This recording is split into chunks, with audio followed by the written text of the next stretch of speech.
productivity has now giant shelves in bookstores. I think because people buying a productivity book are buying the hope and promise of a better version of themselves that can be more productive. But which books can deliver on this promise and bring internal change? Well, let's see. I'm your focus coach. So let's start with the habit building books. And why not start with a book that has sold tens of millions of copies? Atomic Habits. So I bought this book shortly after it came out, and I have to say, I just didn't think it was very good. It starts with this graph where if you're 1% better every day, you will be 7 times better at the end of the year. And okay, I get it, that's compounding, but I thought, what? Like, literally nothing related to habits, mastery of growth works like this.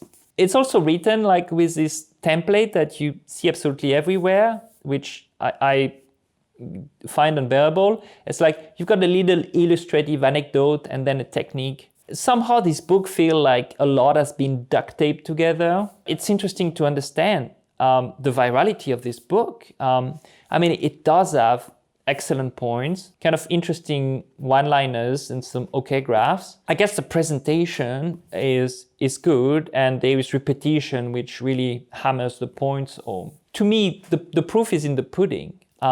Did this book change that many lives?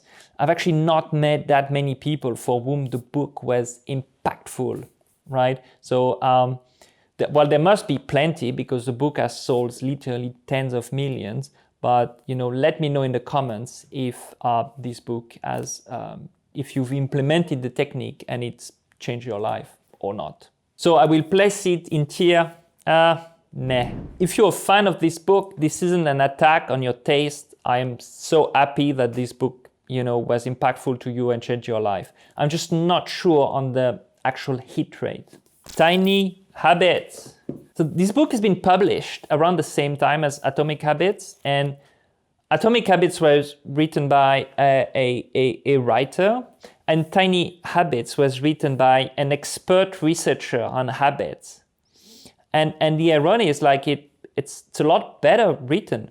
It has also sold probably like a few 100,000 copies. So Atomic Habits has outsold it like 100 to 1 or 200 to 1. I think this is a much better book. I think in another universe, Tiny Habit is the one habit book to rule them all. It's super practical. Expertise of the author bleeds through the pages. If you need a habit book, that's the one. And if you're a Atomic Habits fan, just read both back to back and let me know in the comments which book you think is superior.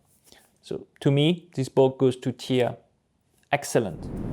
To round up the habit subgenre, I will mention The Power of Habit. It's a good book by Charles Duhigg. He's a journalist, and I think he does a really good job at explaining the basics of habit formation. Now, it's a little less practical than BJ Fogg, but it's not a bad read. To me, it goes into tier good. Next up is I know G, and that's Essentialism by Greg McKeown. So this is a method to figure out what is important to you and act on it. I really like this book. It's an old school of writing that didn't have to wrap everything into this historical anecdote of a high performer. Like, oh, did you know that George Washington walked every day? So walking is great. Like all the nonfiction books are like this. Greg McKeown just states strictly, oh, this is my method, right? So it's practical and it's impactful and it's easy to read.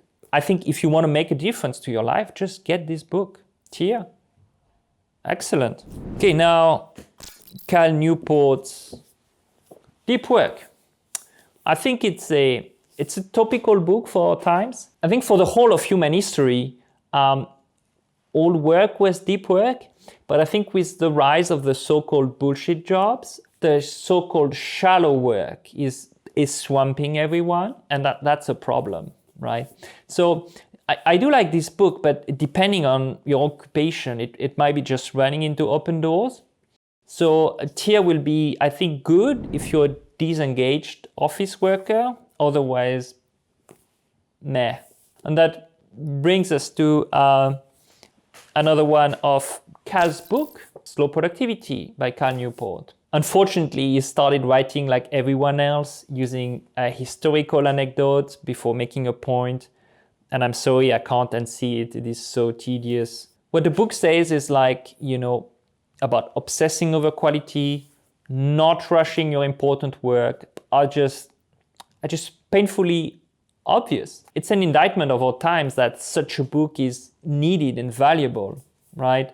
To be honest, I would have expected a little bit more for my 17 British pounds. So tier is like, meh, especially at retail price. I think Cal's books would have been baffling to people 100 years ago. But unfortunately, we're on this weird trajectory and they're very much needed.